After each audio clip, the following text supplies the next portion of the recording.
A new day dawns. Like, honestly, I feel like I should play Journey.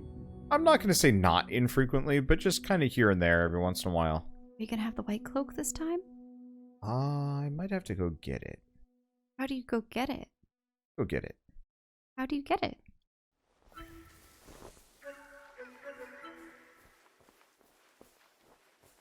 Quickly. I do kind of wish all the light sparks that you find along the way would just be automatically found if you found them all on a level. You wouldn't have to go get them every single time. But that's fine. Wait, you have to acquire them all again? Yep. What? It's no biggie. Wait, every single one in every single level? Yeah, but not to get the white cloak. Oh, okay. Just like if you play through the game again, you have to go get all of them again. No. I meant for the white cloak now. No. No, we're gonna go speed get it.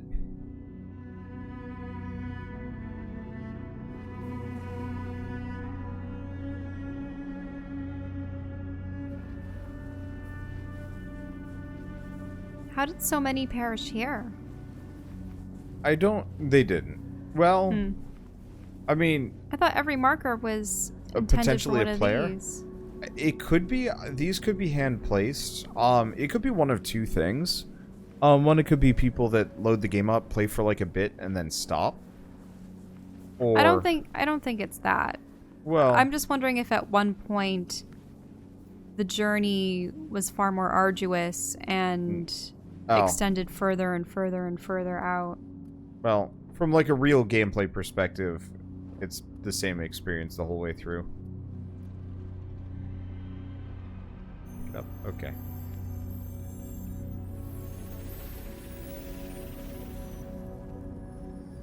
Oh, your Look tiny at that little one. wee babby carpet cape.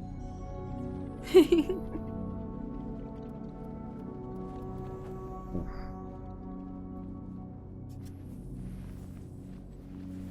So do you have to go to the main hall? Yeah, we gotta go back to chapter select to get the white robe. But I'm 99% certain we found them all. We progressed to each area, unless there were ones in the final zones that were hidden. No. I don't think so. Like, the moment you hit the snowy zone, that's it. Mm-hmm. Like, there's no more. I think you just have to go grab it. Unless I missed something, but I don't think I did. Unless I was also supposed to find every lore stone too, at which point... Nope, that's it right there. Oh, yeah. There it is.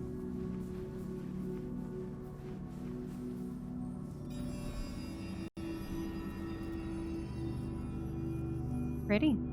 Yep.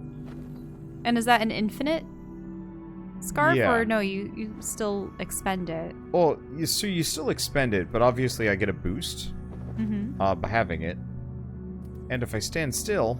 It recharges. Yeah, so I don't have to go back to, you know, little carpets along the way to... Or I don't have to go, like, ping or interact with anything to get it back.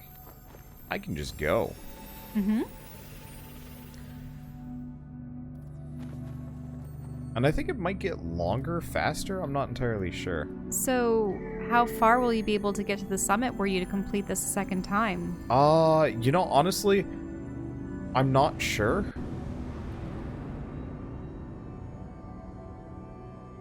I'm just gonna... The game doesn't change cutscenes based on what cloak you're wearing. Mm-hmm. Though you do look pretty nice in the white cloak. Oh, do I have a nice symmetrical symbol? We should take a look at it. Oh, really? Yeah. So every player is assigned their own unique symbol. Oh, does Well, someone play with us unique-ish. that... Yeah, everybody had a different symbol. What does our symbol look like? How do Like, can I we think tell? all of those in the stars are also different symbols. I'll show you in a bit. Skip this. Like, you can skip it. Nah, It's it's okay. the first cutscene. When you ping, you can see it. Oh, it's not just when you ping, actually. Really? Yeah. It's, you know those symbols on the cape? Oh, yeah. Yeah, those are the symbol. But I thought that there's several of them. Like, every think. single one is different. You might be right. Let me double check. There you go. Oh, wow. Yeah. That's our ping. That's our ping. It looks like a quilt piece. Ah, it's awesome looking. Can you just ping it, I suppose? Is this unique for every player? I believe so. When we saw players you encountered, they had completely different symbols. Right. And I'm pretty sure I had a different symbol. Wait, do you have a different symbol each game? I had a different symbol in my PS4 version. I think it's based on like user ID. Okay.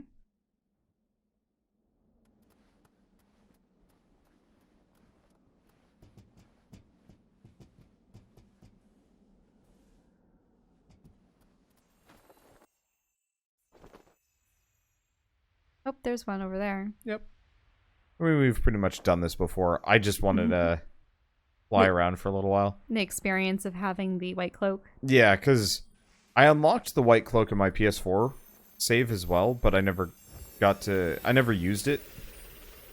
I just stopped there, and that was the end of it.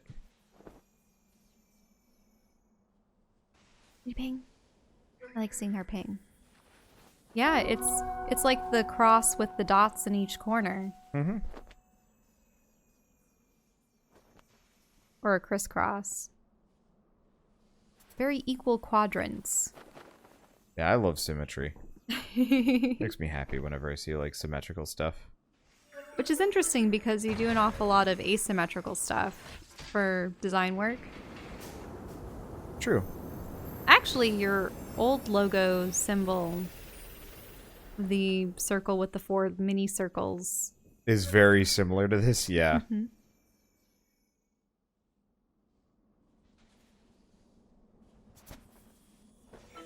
Leave your companion always falls before you near the end for tension. Huh. Yeah, I wouldn't be surprised by that. But then again, I've only ever played this game with scrubby people with short capes. So, hard to say. Oh, over on the left. Yep.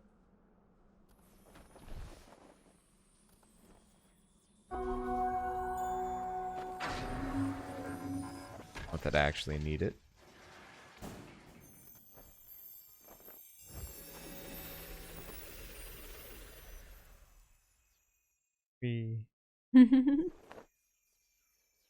Goes for a while, too.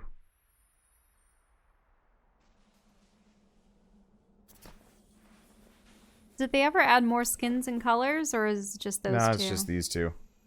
I would love for some kind of, like, DLC expansion or whatever that just adds, like, stuff. A couple levels. Maybe, like, a longer sand surfing segment.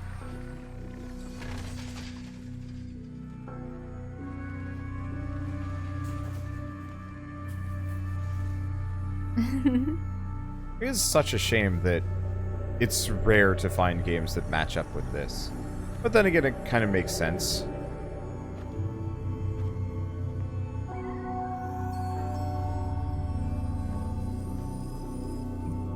Well, I think, too, that...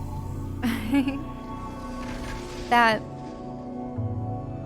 for many games, flight is difficult to achieve properly. And also, they had really nice ribbon and fabric physics. And sand physics, yes. But do you just mean the tonality and the design? Yeah, that only recently I've actually started to experience games that almost evoke the same feeling. I think because... I mean, I still believe that you would like the Myst series. Oh, absolutely. I think my only that was all about exploring environments with peculiar architecture and I think natural my only wonders. Problem with Myst at this point is just the age. Oh, well, the later games have much, but actually, even as early as the second game, the graphics became so much more polished. Actually, the interesting thing is, I believe the best 3 games in regards to the world, the ages themselves, and the appearance of the game would have to be the second, the third, and the fourth. And it was interesting because the first game, obviously, 1993, one of the first 3D PC games I ever played, and probably one of the first, I don't want to say ever, but it was the game that all of my parents' adult friends were buying for their computers, their, Windows 95 computers, because I think it had been available on Mac prior, but then they brought it to Whoa. It got into the camera there. Yeah, I think the white cloak also gets, just like by default, a longer cape for obvious reasons. But pesky. Then the interesting thing is they deviated from the graphics where you had pre-rendered environment stills, and then they started doing 3D, and I think that actually brought down the quality of the environments. Well, yeah. Because I mean, there's a reason why Donkey Kong Country looks so ridiculously good for its time. It's because they pre-rendered everything and made it look really, really nice. Same thing with StarCraft, actually. Oh, they had pre-rendered animations and scenes? Well, they had pre-rendered all of the, characters and buildings and whatnot. Okay. Those weren't 3D. Those were pre-rendered 3D turned into sprites. Oh, I see. When you turn an image into 2D that was 3D, back then they didn't have the processing power. Yeah. To have like a. It's not that they didn't have the processing power. It's that most end-user computers weren't strong enough to render anything to that degree. I didn't know if rendering, processing, what was the right word for it. It's like, when you're playing a game and it's lagging and it's choppy and whatnot. That's because it's live rendering it. If you pre-render it all, then right, you don't have to deal with it as much. Fortunately, I think if I quit out of the game, it might reset my scarf. I'm not entirely sure. It'd be great if you could just, keep adding to it, so eventually it's, a level long, and you're just like, I can fly forever. Aha! This is the segment that really needs the white robe.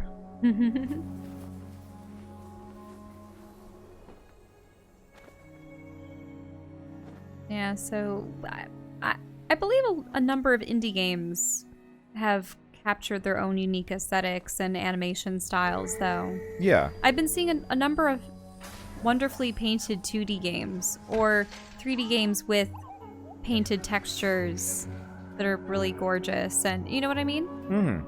Yeah, I mean, easy examples, to a lesser degree, anything from Supergiant. Absolutely gorgeous. Pyre? Yeah, and I think it's back in the old days, I would say the Nintendo 64 and PlayStation and whatnot. Obviously, there were older ones still, if you're going back to NES, and there was a leap from pixels and blocks to 3D, but it was hard to have really awe-inspiring things with all of the gaudy colors and the low polygons. Yeah. Of though I still love the look of Legend of Zelda Ocarina of Time, though. Yeah, well, Ocarina of Time was a world. It was a fantasy world. So many other games, especially the collectathon ones, were walking gloves with bouncy balls that could turn into crystals, and bears and birds that were fighting toilet monsters. Do you know what I mean? Yeah, those were more like gag creations. Even though they were lovely and wonderful and interesting. I think they were treated as games rather than storytelling experiences. Yeah. So things were fun and goofy and aimed towards kids. But it definitely seems like people are embracing games as a new interactive storytelling medium. Yeah, I would say PlayStation 1 had some really good story-based stuff. But were many of those from Japan? Many, yes. Because that's where you get the JRPGs. Well, you have to remember, leading up to and kind of around the N64 / like PS1 era, most American developers had kind of tanked. Well, they just seemed to be making the racing games, the sports games, Well, that's and because those were the only ones that made money in the West to some degree. So did you ever hear of the game crash? No. So effectively, during like the Atari era, late Atari era, same thing with the Commodore 64 and like a couple others, there was like a huge video gaming boom, lots of developers and whatnot. What year was this? Geez, must have been the 80s, I want to say. And wow, I realized I could make that jump.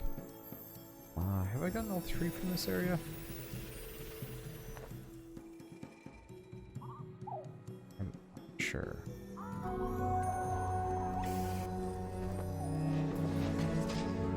I don't remember. Anyway, so somebody else might remember this better than I do, but effectively there's like a huge boom of American development, and then the whole market fell out. Like, they were over-marketing and, like, too many licensed products and not enough, like, really quality products. And effectively, the entire American games market died overnight. Was that when they just had thousands of what would have been the sequel to the Atari that were left unsold or something? Well, there's uncanny? like a whole like junkyard filled with like game consoles and stuff. ET cartridges and stuff. Mm-hmm. It involves that ET alien for the crash, yeah. But effectively, it tanked the entirety of the American market for like years, and so there's a very distinct reason why Sega, Genesis, Nintendo, you know, the Nintendo, Super Nintendo. Well, they were probably leery to do franchise games for a while, or were franchise games the only things American developers were making? Like the Indiana Jones tie-ins and yeah, and so the only part that actually like really survived was the PC gaming market, and even then it was to a heavily diminished degree. Aside from most of the PC gaming I had growing up until probably the late 90s, I remember them being educational games. Yeah, a lot of educational games. And the Putt-Putt and... Yeah.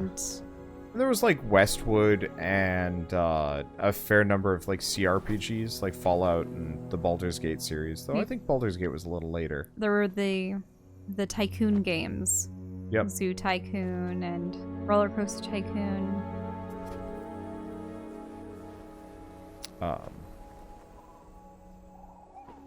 Obviously, the Oregon Trail and the Yukon Trail. How did we get on this topic again? Unfortunately, I'm getting really tired, so... We're talking about using games as a storytelling medium and how they're more immersive, fanciful worlds as opposed to theme parks with a bunch of quirky characters. And I think in a lot of cases it was because the different audiences valued one thing or another. The Japanese audience really preferred a story, and like this really immersive like story experience, whatever. That's why you ended up with all those really imaginative JRPGs. A lot of character-centric stuff as well. And, you know, really beloved ones. You know, Secret of Mana, Chrono Crusade, Chrono Cross, the Grandia series, Suikoden. Chrono Crusade was a manga, though, wasn't it? Chrono Trigger, you're thinking. Chrono Trigger, there we go, sorry. Yeah, I do get them mixed up, not infrequently. I should have... Freed all of the little guys. No, I think I freed all of them. Then why didn't you have the uplifting scene of them all flying with you? Because I wasn't sticking with them like you were. Ah, I see. Because I was just getting lost and distracted. But so like the PlayStation very specifically had quite a number of actually really impressive and inventive games over the years. Unfortunately, to some degree, I feel like I'm not gonna say that some of the spirit was lost recently. Well, I think Yes. when you say the spirit was lost, Got duck. Oh, I should rescue them. I think part of it is like we were. I think it's budgets mainly. Budgets. Well, yeah, budget, licensing, the continuation of a bunch of franchises. It's akin to the film industry, how people are unwilling to take risks on big projects that don't have a franchise or something to tie it into. Or if it's a sequel, prequel, Yeah. you know, something like that. And so that's why I believe that much of what you look forward to and I look forward to tend to be these Really. indie games with a lot of artistry put into them. I look forward to the occasional JRPG. Unfortunately, I think I'm a little bit fatigued by most of them because they don't. They tend to follow a lot of the similar tropes. Yeah. They follow similar tropes, and they tend to be very long. That I think somewhere along the way, JRPGs got a lot longer and maybe bloated. Maybe I just need to go back and play like a JRPG. Okay, they're all lit. Not that it matters. I just want to have a hella scarf so I can fly around for a while. But yeah, at some point we should sit down and actually, realistically, I should probably start grinding through the story of Octopath. Because they sent me a PC code and I should probably start interacting with that. Well, completing that. Because I'd like to finish that game. And I'd really like to finish Dragon Quest XI at some point. Because both of those are fantastic JRPGs. I wasn't so keen on many others that I've played lately. There have been a couple. I mean, Ni no Kuni was alright. I liked the world in that one, I think, a lot more than the actual story. But, you know, maybe it's just idea fatigue or... That too. I think there are also so many games on the market that people are trying to either innovate and find the next big thing, or they see what works and then they just try to put their own spin on something that has already been done. Yeah. I think that's why I end up finishing more indie games, I think, than anything else. Admittedly, there's quite a lot of indie games that I straight up don't even get past, like, episode 5 on.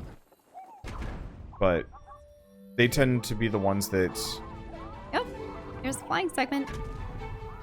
Indie games tend to be the ones that, like, hold my attention the longest. Okay, can you do this all in one go? Yeah. Yeah, no pausing, no screwing up. Surfing time. This is the segment I wanted to come back for, honestly. Everything after this point is like, yeah, it's okay. But this is the true highlight of the game, at least for me. Like, the last level is fun. But this, with the music right here, it's like, oh, it's so good. Let's take the right side this time. Oh, so you don't want to get the pieces? Oh, shoot, you're right.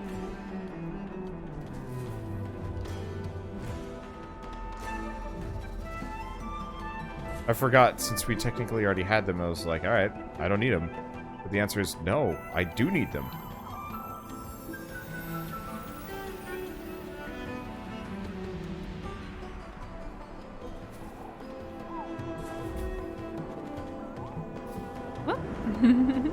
I like how we do, like... You can cancel it. Yeah. To get back down to the ground. Yeah, by pulling back on the stick, you drop. Oh, nice. Goes off to the right, or... Yep. Down there.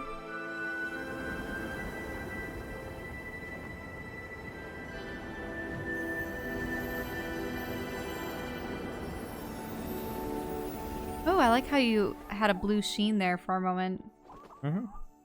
Were there any others down in the valley? No. Technically, I could go rescue some cloth. Alternatively. Bye. Oh, no. I'm a jerk.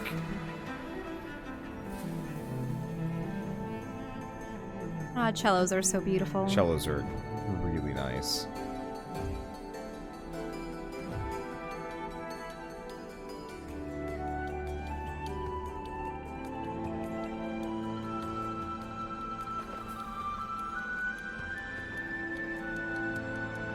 So see this jutting rock here? Mm-hmm. That's normally what you're supposed to jump off of. And you even get a good buddy Ah. to help you across. Or you could be like Shell and just be a goat.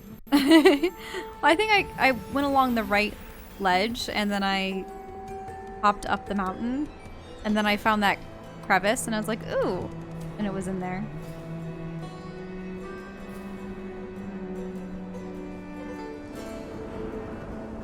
But yeah, I don't know. I think indie games kind of capture the spirit of gaming better, maybe?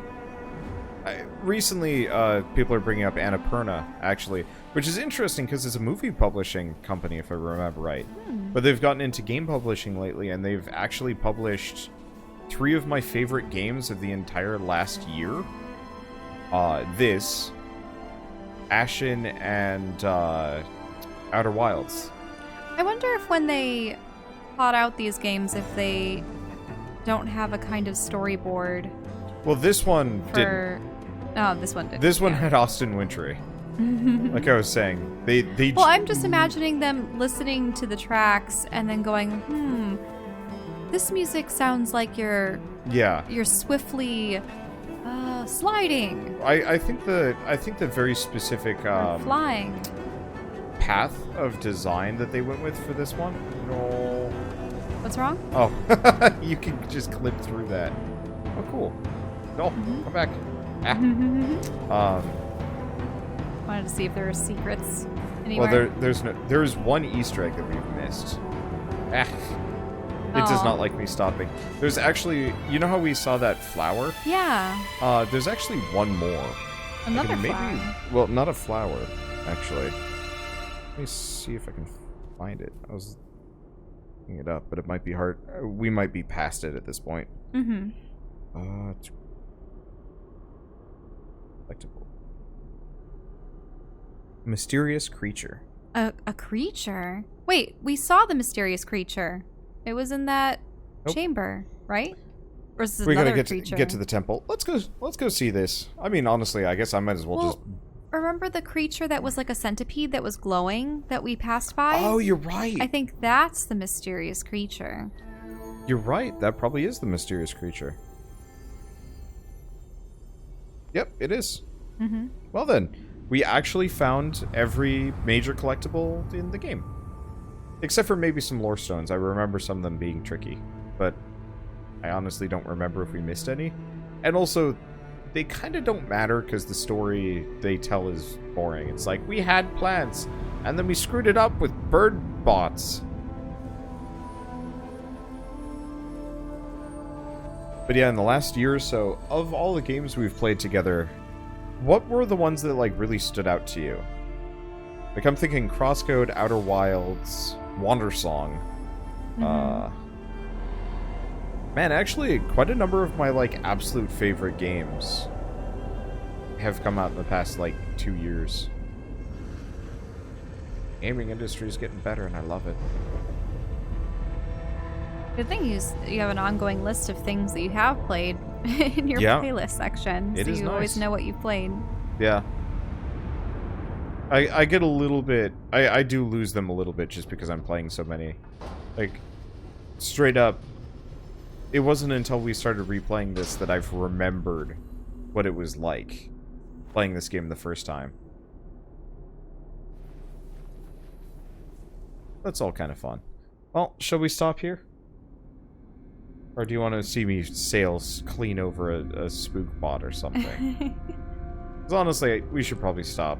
I need to pee I know. before we At even this hit rate, you'd probably complete. Oh yeah, the game. I could beat this in another like 20 minutes probably.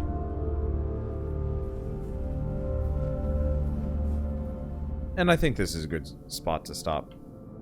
Oops. There we go. I think I can also do chapter select, but I'm going to go to bed. Okay. Thanks for watching, everybody. This was beautiful, and I'm glad that I got a chance to play again. A little bit. With that, thanks for watching. We'll see you guys next time.